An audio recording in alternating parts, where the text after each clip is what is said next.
আসসালামু আলাইকুম viewers, welcome back to my another new video. আজকে আমরা একটি গুরুত্বপূর্ণ ইংরেজি স্ট্রাকচার ক্লাস নিয়ে আলোচনা করব। Okay viewers, let's get started. এখনো যাবার সময় হয়নি, এখনো বিয়ে করার সময় হয়নি, এখনো খাওয়ার সময় হয়নি, এখনো দেখা করার সময় হয়নি।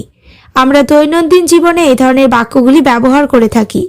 স্ট্রাকচার ব্যবহার করে কিভাবে বাক্যগুলিকে বলবো সেটি দেখে নেই। স্ট্রাকচারটি হলো it's plus not yet time two plus V1। এখনো সময় হয়নি অর্থে এই স্ট্রাকচারটি ব্যবহার করব। এবার আমরা কয়েকটি এক্সাম্পল দেখে নেব। এখনো যাবার সময় হয়নি, it's not yet time to go. এখানে ইটস নট ইয়েট টাইম মানে এখনো সময় হয়নি, টু গো মানে যাবার। It's not yet time to go মানে এখনো যাবার সময় হয়নি। নেক্সট, এখনো বিয়ে করার সময় হয়নি, it's not yet time to get marry. এখানে গেট ম্যারি মানে বিয়ে করা, it's not yet time to get marry মানে এখনো বিয়ে করার সময় হয়নি। এইভাবে শত শত বাক্য তৈরি করা সম্ভব। পরেরটা, এখনো খাওয়ার সময় হয়নি, it's not yet time to it.